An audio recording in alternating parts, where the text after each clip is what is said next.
Welcome to PhD with Women on It Hack the Future. My name is Beata Young, and today's PhD positivity hack delivered will be by our guest Debra Falzowi. Topic of today's discussion is how to deal with toxic work cultures. Episode 68 starts here. Let me remind you, this is a grassroots community that focuses on women on IT, an inclusive forum of women in technology, startups, and female leaders who are supported by men as well. And I bring heart to that hustle because empathy is my mojo, and empathy is critical when you're dealing with toxic work cultures. Let me mention a couple of important events that happened in our community first. Way to go, Nicola Cominos, our previous PhD guest, who represented Purple Group at World Economic Forum New Champions South Africa chapter. Continue to bring your company to greater heights, Nicola. Congratulations to European Central Bank President Christine Lagarde on receiving an honorary degree from the London School of Economics and Political Sciences. Well done, GERCON, for organizing an excellent panel to bridge the gap in STEM. Vasu, Alison Z, Melissa Hadley, Emmy Heinen, Jennifer Pang, and Monica Chato continue to do your amazing work and grow our Women on It community. Congratulations, Reva Sharma, for being awarded the Grace Hopper Conference 2022 Student Scholarship.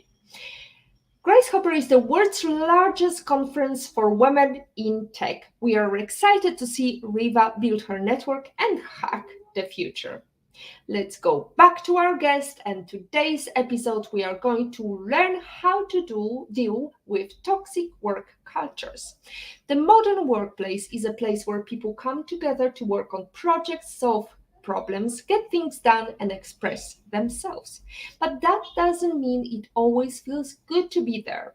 In fact, many of us have experienced toxic work environments, including bullying and mistreatment at work.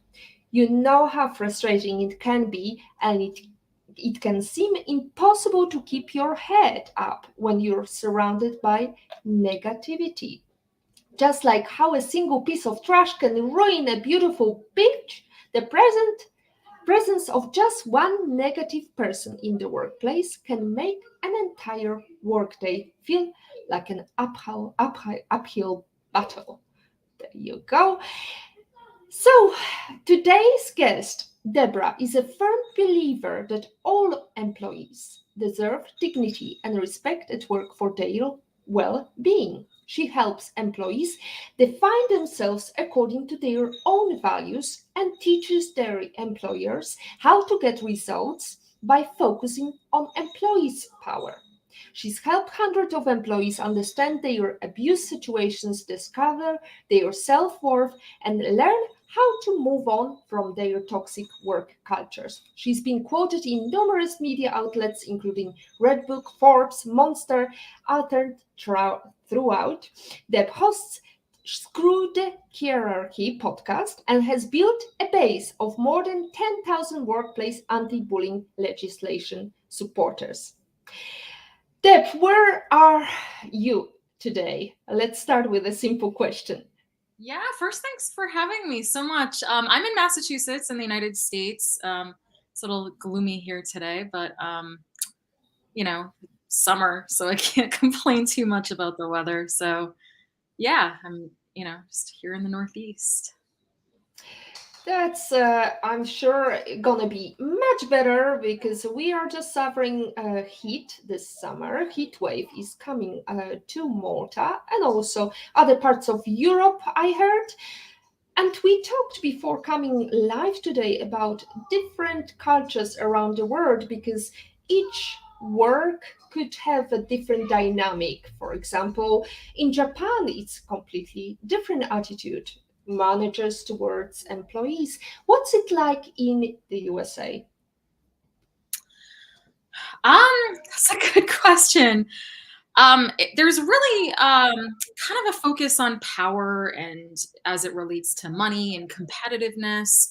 And so we as a culture just really seem to value, increasing that power and, increasing wealth and not focusing as much as we could or I think should on employee well-being. Um, just really, there's so much more that we can do to help employees, feel worthy and feel valued. So I'd like to see things move in that direction in the US. And I know a lot of European countries are much further along than we are here, in terms of valuing employee well-being and human well-being in terms of their policies. Um, so yeah, that's my assessment of where we're at here. Deb, I know you are involved in that topic for quite a long time. What made you choose this, be advocate for safe workplaces? Yeah, so I actually, back in 2007, found myself to be a victim of workplace bullying or workplace abuse.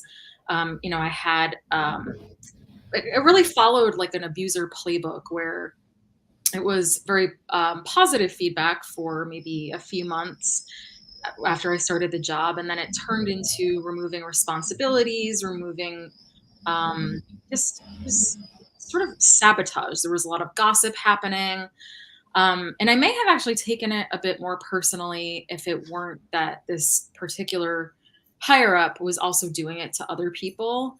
So, I followed this, what I thought was a logical protocol for going to HR. I went to the head dean. It was a school at a university, and at every turn, nothing happened. And I just thought, or either things were swept under the rug, or they reinforced this higher ups decisions, not based on really much of any evidence, or any evidence, I should say, but not based on much of any merit. And so it really became an issue of the person who had a higher ranking controls the narrative.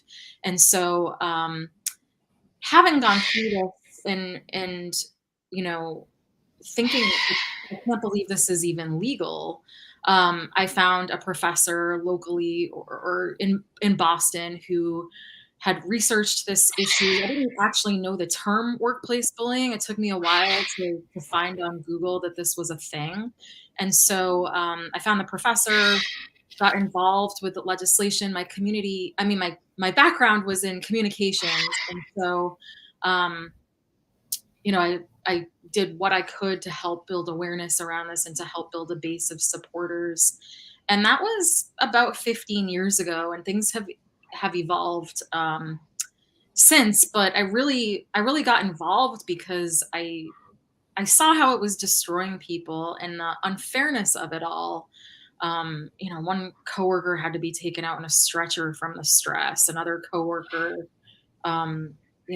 we commiserated with each other, but there just wasn't really any avenue for either of us to take that worked. I mean, we went to visit with a lawyer, and so I thought, we need to make this a household term, first of all, but we also need to help people going through it and help them understand that they don't have to be alone. There's ways to navigate it in the short term and the long term. To healing is such a big piece of this. So I really felt like I kind of found my calling through this, because these have just using my voice, or not being able to use my voice, or not feeling heard, or things like that have kind of been themes throughout my life. So um, all of these things kind of drew me towards making this issue my life's work.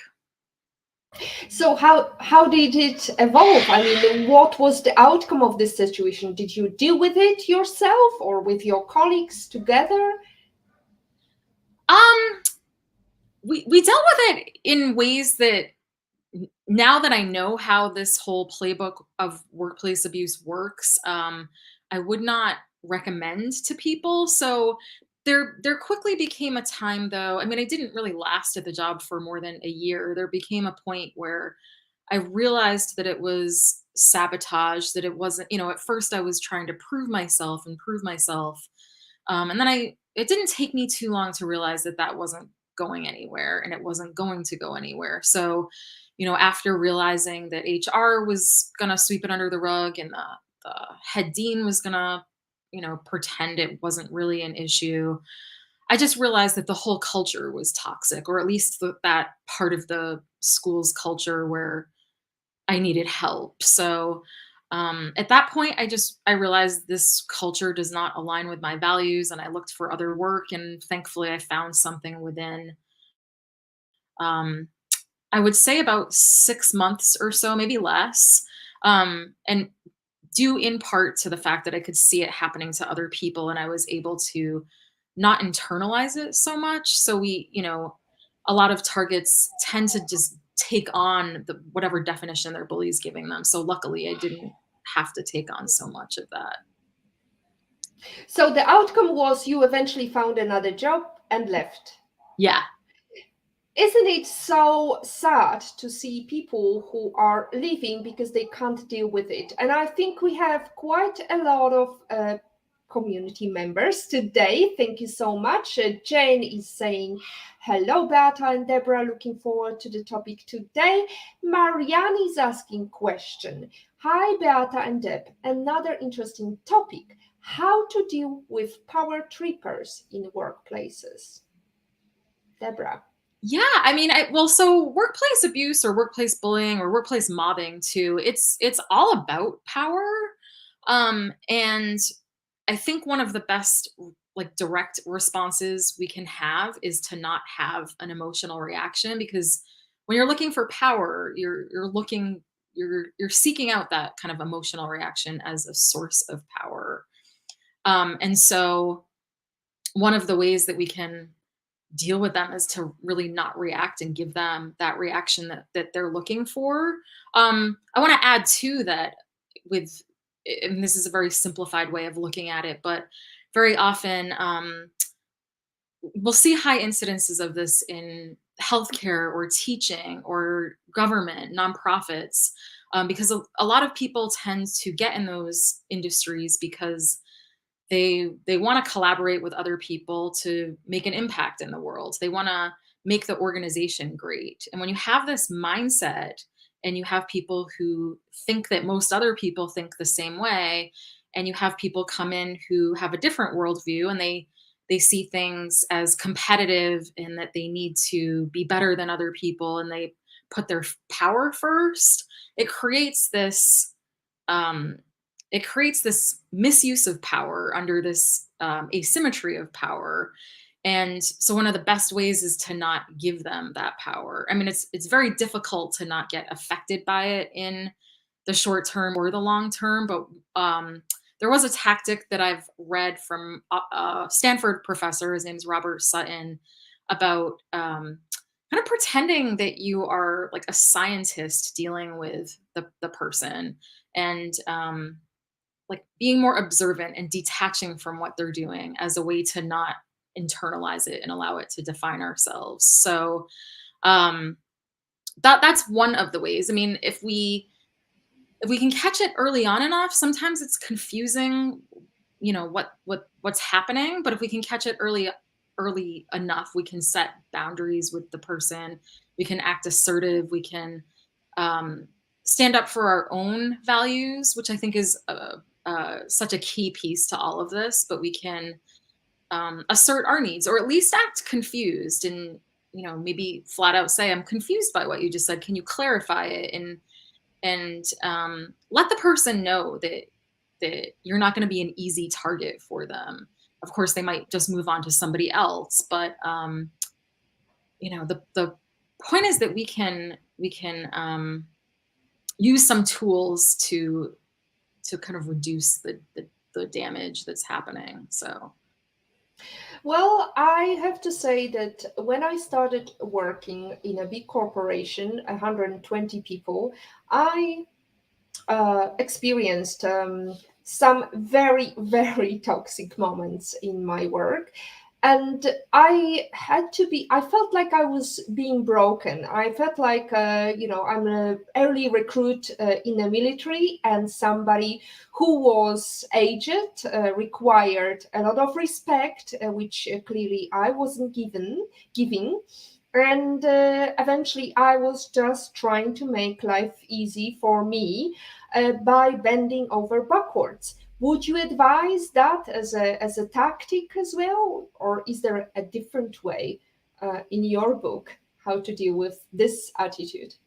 Yeah, I mean, it can be a tactic. I mean, really, the whole goal, at least in the short term, is to minimize the damage because oftentimes people who are going through this are under this daily stress and they don't realize that it's having these damaging effects on them, anxiety, depression. It can go all the way to PTSD or suicide ideation or even suicide. And we don't necessarily know that these things are happening unless they're really, we might wake up one day and really see some full blown effects of it. So it can be a short term strategy. If, one way that we can kind of reduce the damage is to kind of lay low and realize that nothing we do is going to change this person whose worldview is all about power and control. But we can focus on our own well-being and our own health and not bring attention to us. A lot of targets don't love that strategy, but I think it can be a strategy in the short term once we've realized that that whole work environment is not going to be psychologically safe for us, and we want to get through the day to day in the short term. I'm not going to talk anymore about my experience. We have In Love and in Pain, and I guess she's talking about her experience. Hi, Beata and Deborah. Thanks for having another interesting topic like this. How to comfort someone who has just been laid off. I would say for that I mean, a layoff can be a form of just wanting to like get out the troublemakers or just even if it's a reconfiguration of a company, it can still be painful. So in any painful work experience, and we do call this trauma with workplace abuse, comforting somebody who's just been laid off is really about listening to them. One of the things that can be really difficult for somebody who's been hurt by a work experience is that a lot of people will just tell, a lot of well-intended people will tell them just let it go or just move on. They don't really know how to handle it because it's a situation that is very difficult to handle. So really just being with that person, listening to that person, reflecting back on what they're experiencing. I work with people who've been bullied at work, and one of the first things we do in the healing process is to talk about the facts, the feelings, and the losses, as well as the changes in beliefs about what they've experienced, so they can really process what they've gone through, kind of own their experience, and really name the feelings that they're having and the losses around them. And it works well with other people who get it, who other people who've experienced it. But even if you haven't and you're interested in helping somebody who has, which I think is a great question, and it's really hard to be there for somebody in ways that we don't know how to be there for them. But I think just listening and validating and reflecting back on what they're experiencing can help them start the grieving process of all of the losses involved with this. And just for them to know that somebody's there for them, I think is powerful. It's a very interesting question because it shows a lot of empathy from In Love and in Pain, but also I think it's the foundation of building a very good work culture where you have people joining together and feeling somebody's pain and trying to find a solution. Um, And one thing that I was wondering, as a leader in a field of being in the leading role, I was wondering whether there are signs of toxic culture, and what can we do to prevent from that happening as a leader? As a leader, I think that we can. So actually, I can share with you some of the signs first. Is that higher ups tend to be really out of touch with what's going on. They don't necessarily understand that this epidemic, really, of workplace bullying can damage their reputation, and there's risk to that. They're kind of focused on more of the short term results than the long term ones, and because they're focused on those short term results, they're really focused on the power aspect, like I mentioned, and that being addictive.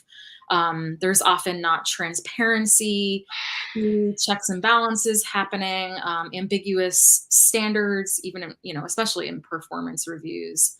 Um, they they it's kind of a fear-based culture that they're creating, where people want to mostly avoid embarrassment instead of feeling like it's a safe environment where they can make mistakes and they know the direction the company is going. Um, there's a lot, kind of a lack of respect for management in general. It's just, yeah, like I mentioned, this really fear-based culture. There's a lot of finger pointing, blaming, a lot of lip service to values of the company, where they might say that they value dignity and respect, and then their actions just show otherwise. Um, I think one of the key elements to this is that they just don't treat their employees like human beings. I mean, they don't have that empathetic piece of it. And there are other signs too, just looking around, that people leave. Some of the best performers leave. Um, there's like this goes all back to like that fear-based aspect happening, and it kind of spreading throughout the culture. So as leaders who are in a culture like that, we can, even if it's happening from the top, we can, within our departments or divisions, um, act differently. We can, make sure that people are aware of the goals and their roles, or the vision and the mission, first of all, and then the goals that come from that. And, make sure that there's buy-in, make sure that people feel heard and feel seen. And if they have some sort of human issue going on, that there can be a one-on-one conversation around that, and they feel safe vocalizing something, whether that's, a personal issue that they're having, or just a recommendation about, a business problem that they are trying to solve. There's respect for their um, their role and the insights that they bring to that. So there's just much more of a human element to, a supportive work environment. And there was actually a great podcast from Brene Brown, where she was talking with two MIT professors, and they talked about just how, I don't actually remember the stat, but like a lot or most work environments are actually deemed toxic by some researchers' standards.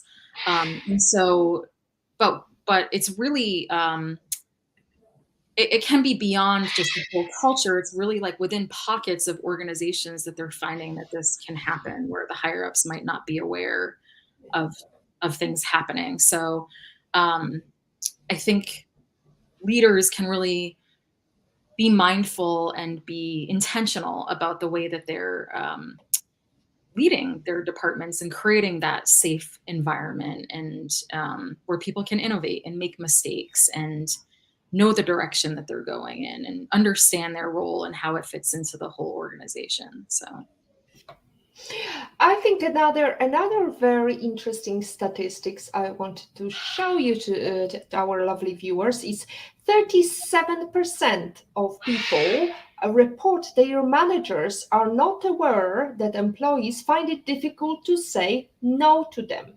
Along those same lines, 17% report they do not feel comfortable speaking up if they have a concern. That's the global average, but the more toxic cultures had a much higher percentage than that. What can we do when we are in charge of people who we know they've been reported as being toxic? Do you mean like as an employer or? Yes, Um, as an employer, as a manager, as somebody who is responsible for that department, and person responsible for that particular department is toxic and has been reported to be toxic, or has bias, or any other problems for some employees. yeah, I think that the best thing that an employer can do, or a boss, um, although bosses often tend to be the ones with the toxic behaviors, but it's really about taking the complaint seriously and um, having a swift investigation. I would say within 5 business days, or start it within 1 business day, complete it within 5 business days. Let the person who's making the complaint know the outcome, and take it seriously. So even if a lot of companies don't have a workplace bullying policy, but even if they do, so many don't enforce it. So it's really about showing your workers that you are walking the talk and you will enforce your own policies, and you will do something if you find that there has been some abusive behavior going on, whether that's um, coaching or counseling the abuser, whether that's removing them from supervisory role, transferring them to a different area while doing all of this, but really making sure that the people or the person who's made the complaint feels heard and that they can um, be in a safe work environment. Like really in the short term, one of the things that happens with this so often is that targets or complainants, the employees who've been victimized, tends to believe that the employer, or HR usually is who they complain to, that they're going to do something about it because HR convinces them that they're going to do something about it. And then they don't do something about it. They prolong the whole process. And, eventually they might never do anything about it. And therefore, the target is just sort of left in this limbo. The stress is increasing, the physical symptoms are increasing. And you know, it's really coming from the organization's legal department of saying, "We don't want this person to be a liability, therefore we need to push them out and add on to the abuse." And that's where the term mobbing comes in. So, it's really about taking action swiftly is what needs to happen. We have a couple of comments. Jane says relatable, hashtag relatable. Jane, share your story with us. Maybe we have some answers for you. Maybe you want to ask Deb something. Here we are, willing to take your question and answer as best as we can.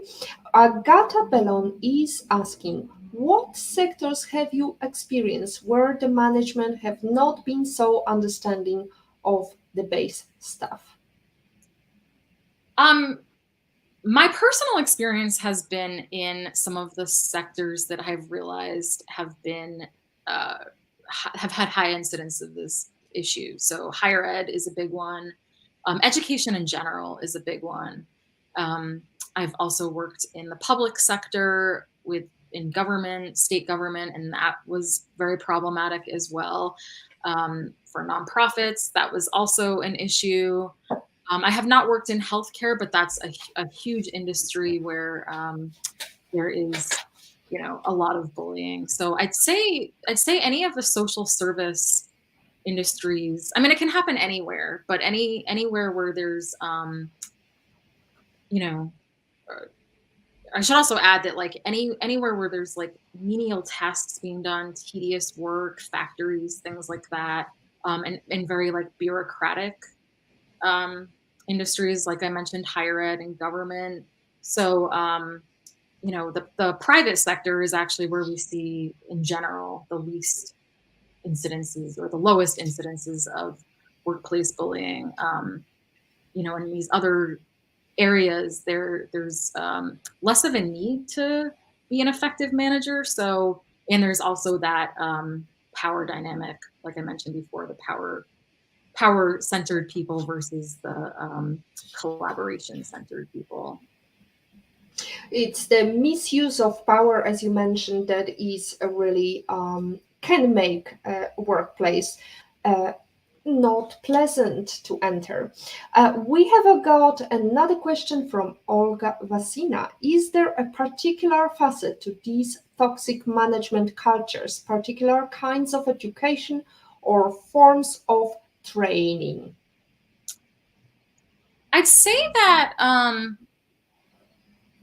like I mentioned with higher ed and the government, there's more bureaucracy. There's less attention to effectiveness. I'm not sure if I'm answering this question correctly, but yeah, I mean, in general, there's less of a concern for going in a clear direction and being focused on that vision and mission and goals. So it tends to create this environment where people have more space to be power centered instead of um, focused on effectiveness and the bottom line. Although that can also be kind of an extreme way to approach it, but yeah, in general, there's a lot of bureaucracy, like a dictatorship style, or just a very chaotic style to the culture, and those are kind of the two different buckets that these toxic work cultures tend to fit in.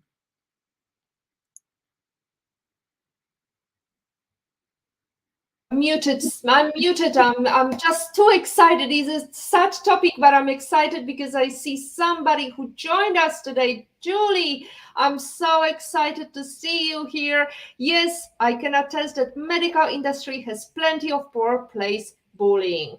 Isn't it sad that medical, when people are supposed to care, right? It's a medical care after all, and there is some bullying. What would be your advice to medical professionals how to tackle this problem?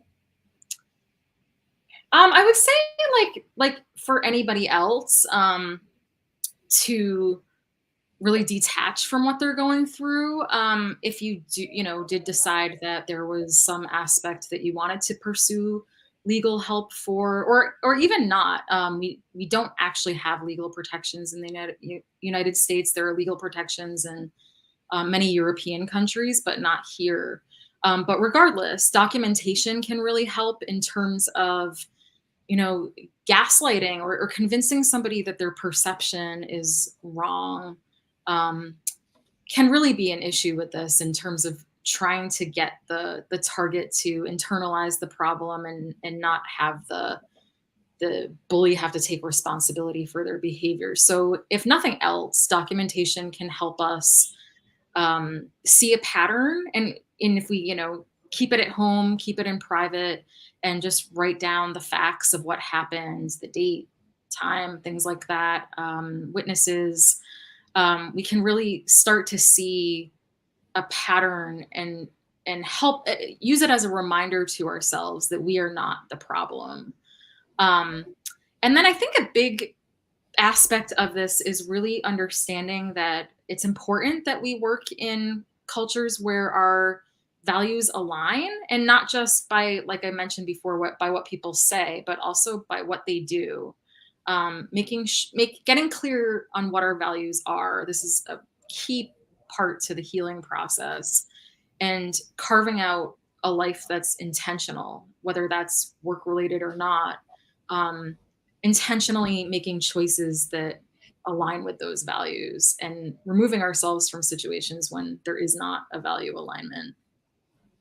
Well, you just mentioned something that I think it's a great analogy here, since we are talking about medical professionals. It's like you create a history of illness. What were the symptoms? What is happening on which days? Just to record the process and have these arguments when you need to face the person who is bullying. Right, we have got Agatha Bellon. Isn't it interesting that government and education, as well as social services, you identify as so problematic, yet they would generally virtual signal their good work. Yeah, we so often see this complete misalignment between what a, a organization says they believe in and what they actually, what their actions say they value. But it does get back to this idea that people who want to collaborate and want the organization or want the world to be better, they want to have some sort of social impact. They get into these spaces like government and education just for that reason. And then these people who want power come in and resort to these tactics that I should have mentioned earlier usually revolve around things like lies and false accusations. That's kind of one big bucket of it, and then another is exclusion. So really, not giving people the social support that they need, and then a third bucket is kind of around preventing, not necessarily sabotage, but just having some sort of negative impact on somebody's um, career, or their, it could be whether that's in their specific job or their career in general. And then there can just be other sort of threatening, intimidating, humiliating behaviors. But yeah, it is incredibly disappointing and discouraging that this happens so often in the very industries that we would expect to be the exact opposite. Absolutely, especially that you have a very important mission, especially as an educator or working in a hospital. Having that focus and that peace of mind of having good work culture is vital. Olga Vasina adds her comment. Thank you, Deborah. It's fascinating how the supposedly more human sectors tend to be worst managed. Not just a US phenomenon, methinks, bureaucratic, centralized, and without a truly redeeming culture. That's Olga's comment. And Agata, thank you, Deborah. Great show. So let's go to the day after you put everything on the table. You talked about that illness that is going through the work culture, and you see no progress. How to deal with that? Is there is only way of leaving the culture, or is there any other uh, way of dealing with without going to the legal department? Um, the general advice I would give people is that unless you see signs that going to some kind of HR department or going to a higher up would be effective, then it's probably not going to be effective. But the thing is with this, that when we just have this one-on-one bullying situation and there's still this asymmetry of power, that's toxic. But when we escalate it to a higher level, it becomes this like one person versus a whole army setup, where they have more power, they have more resources, even if there was some legal aspect to this. And there is a very heavy overlap with discrimination here. So the people who tend to get bullied more, just based on our cultures of stereotyping people, are women, are non-white workers, are people with disabilities, workers over 40. So we see this huge overlap with discrimination. And unfortunately, there's not there's not much that we can do besides leaving. We can sometimes find coworkers who can be supportive, and that can be really difficult for a whole host of reasons, of people not wanting to become the next target, things like that. But it's really about making sure that our health is our number one priority, and removing ourselves from the toxic work environment. So putting things in place to have a safety net, a financial safety net, or starting to look for a job, or working with a career coach to understand our own values. But unfortunately, there's just not much we can do beyond that to remedy it in the workplace itself. So then you deal with the situations like in horrible bosses, you just start your own company. to avoid any mishaps. Right, let's take into something positive. I mean, maybe not too positive. I had a question delivered to me in private because this person wanted to remain private. And she said that she was told that she's oversensitive because it wasn't bullying, she was just taking everything too much to herself, too personally, and how to deal with this feedback. This is interesting. There's actually a book called Bully Insight written by Tim Field, and it's actually from the late 90s, and he addresses these specifically, like right off the bat, talking about all the ways that toxic managers can deflect responsibility.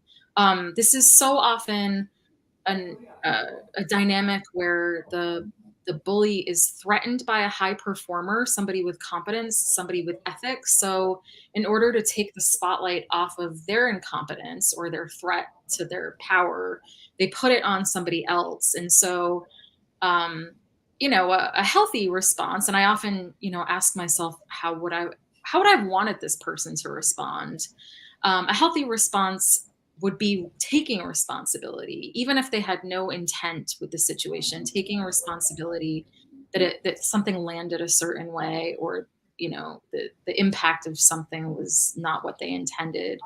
Um, so really, if they're saying that, to remind ourselves that this is not about our own sensitivity, or being thin skinned, or um, any negative trait where the person isn't empathizing with us, and that's also another key piece of this.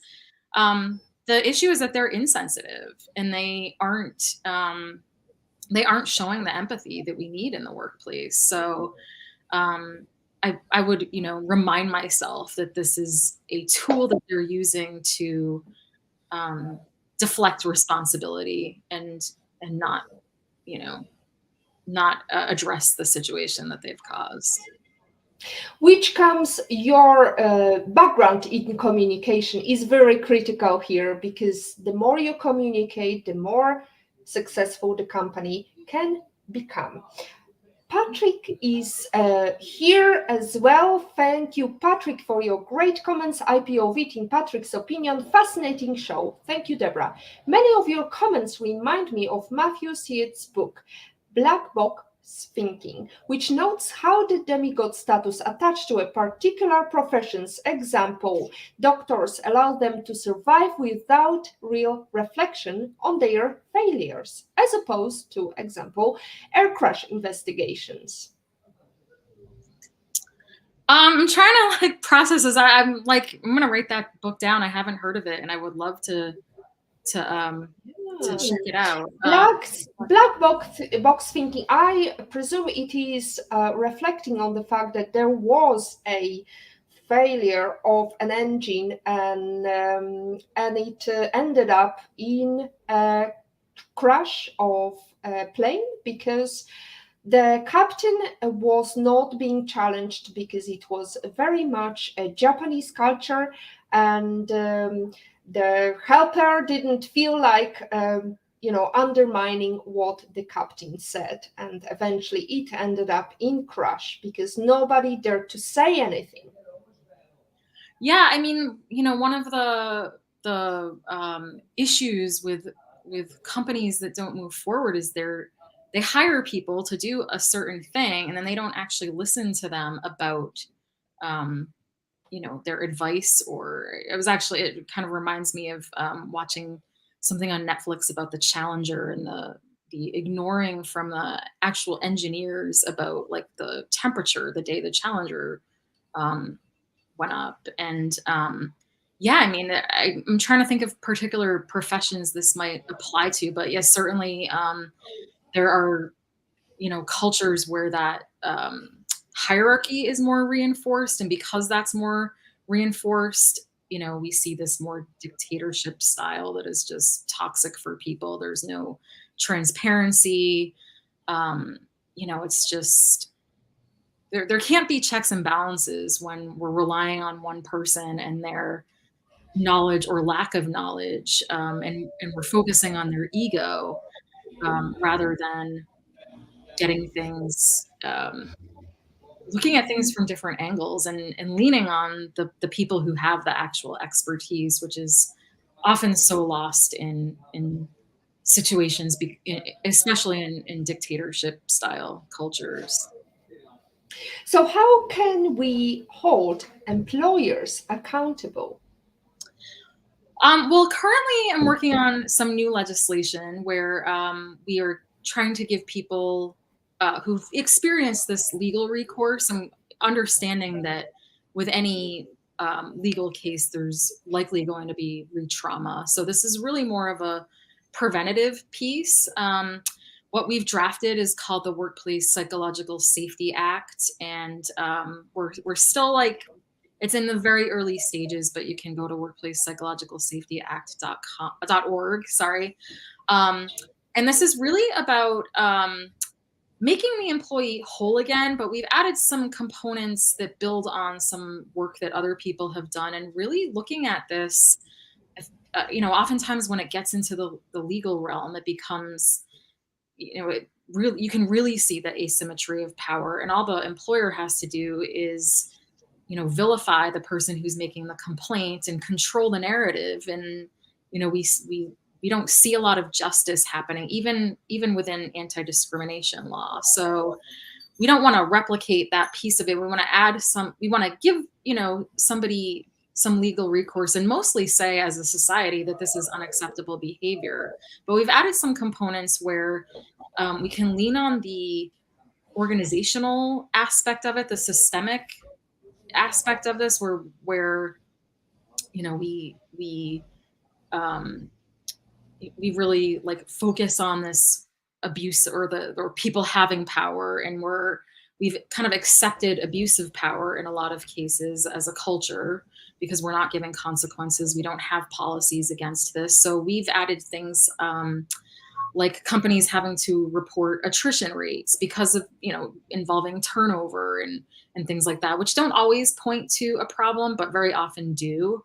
Also things, because of this overlap with discrimination, having companies report de-identified wage and salary data, just different data that we can collect as a government, and be able to report on different issues that are, or different issues within companies themselves. And then also have set up sort of an outside agency like OSHA, be able to come in when they get, a certain number of complaints are being triggered, and have that actually funded by employers themselves. One of the challenges in my work on legislation is that they don't want to create another, agency or expense, or um, have to have taxpayers take that on. But the truth is that taxpayers are already taking this on. So when employers don't address well-being internally, employee well-being, they end up externalizing it, by having, unemployment offices take care of people, and be able to like meet a baseline of their needs. And also the healthcare aspect of it. When people lose their healthcare because it's attached to their job, they might use ERs, for prevention, and it just rises costs for healthcare. And so we want to keep those costs within the employer and not externalize them to the taxpayer. So those are the kind of key components to this legislation. We included the link Deborah mentioned. We have some explanation from Patrick, just a clarification.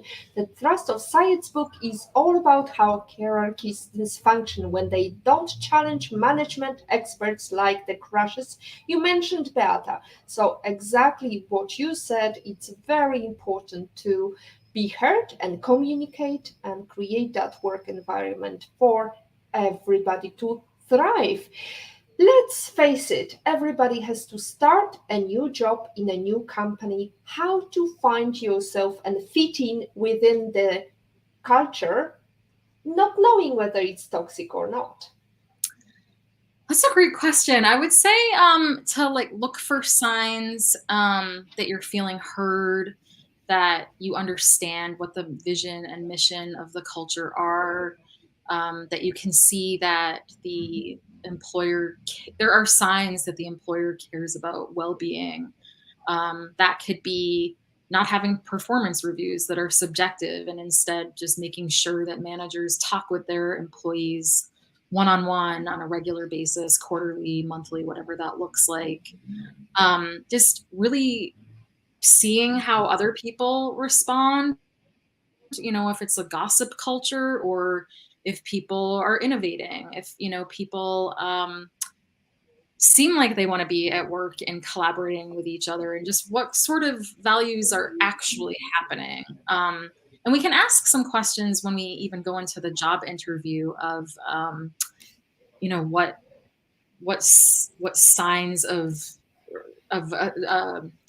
what kind of healthy things has the employer put in place, maybe around policies or maybe they could explain the culture. One actual great uh, question I heard, or kind of tactic rather, is to talk about something that you feel great that you've accomplished and just see how the interviewer responds, assuming that that would be your boss, and see if they respond positively and supportively to that instead of changing the subject or trying to,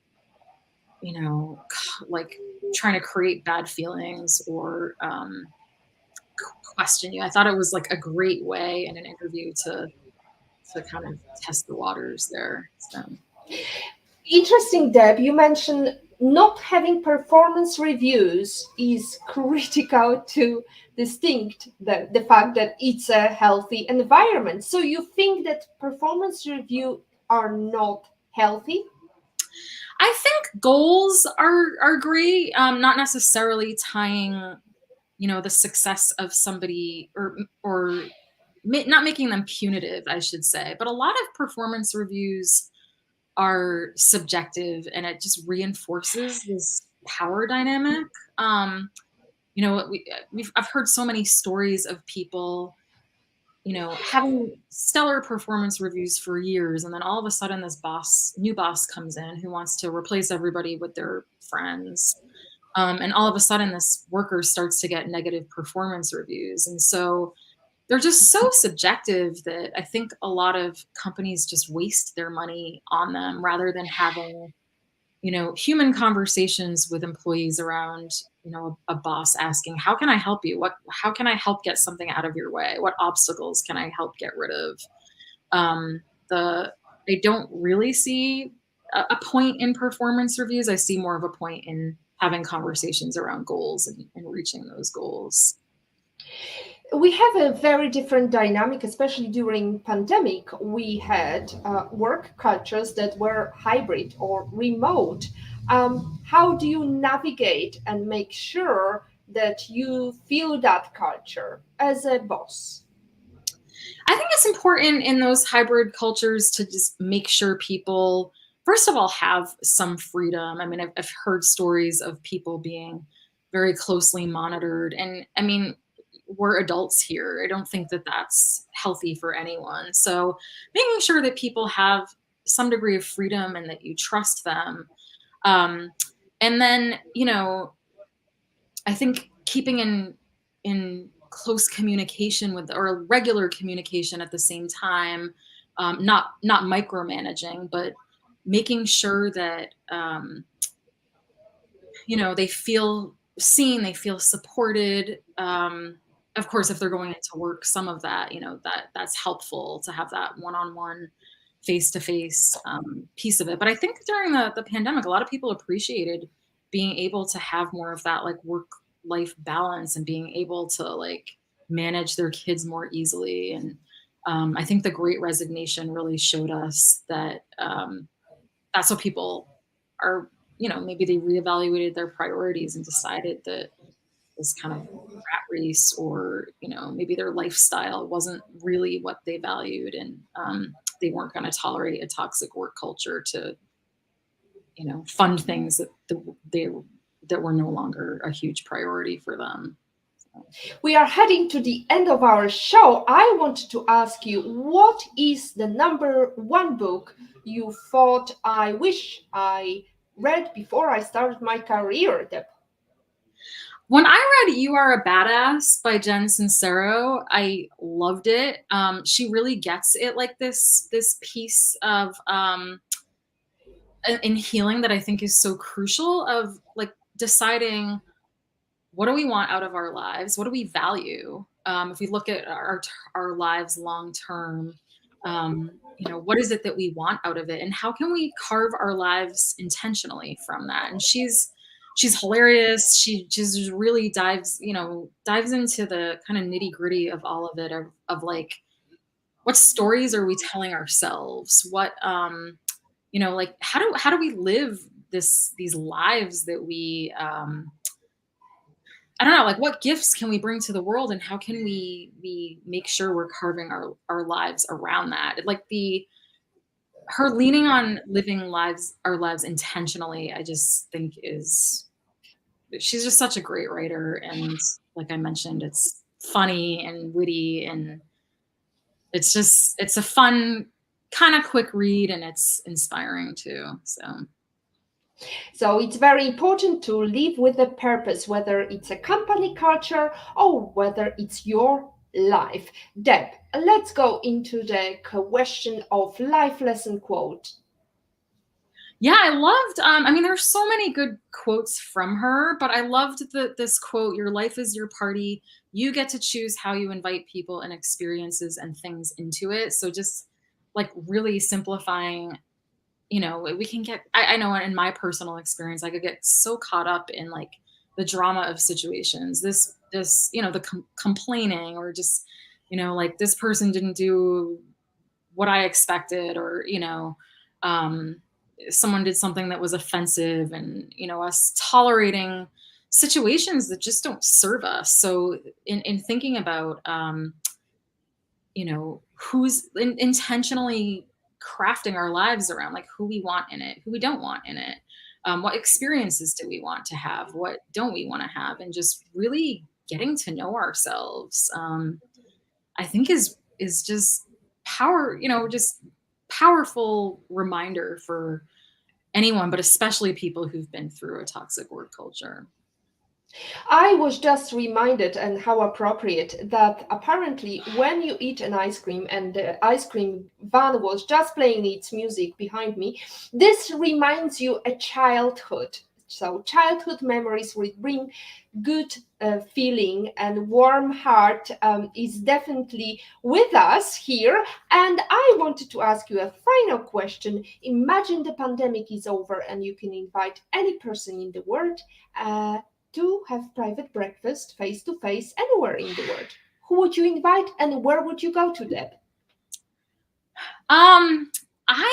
There's so many people that come to mind with this. Of my first, I'm thinking like Oprah would be amazing, or like, I love stories of people who like go up against, like, I'm thinking Erin Brockovich, who's like, went up against a corporation and won, like, just inspiring stories like that. But I'm thinking about this, I really think that my grandfather was really the first to instill in me this idea of getting to know myself. And he's, since passed away in 2003.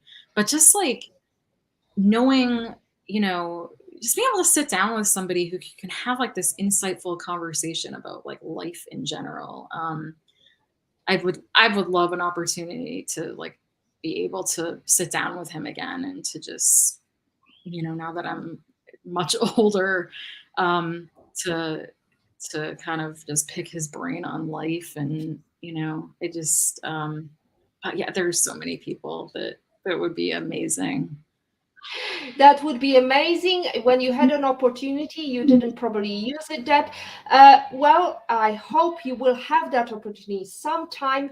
Next week, ladies and gentlemen, we are going to talk about how to increase your chances for happily ever after, ladies and gentlemen.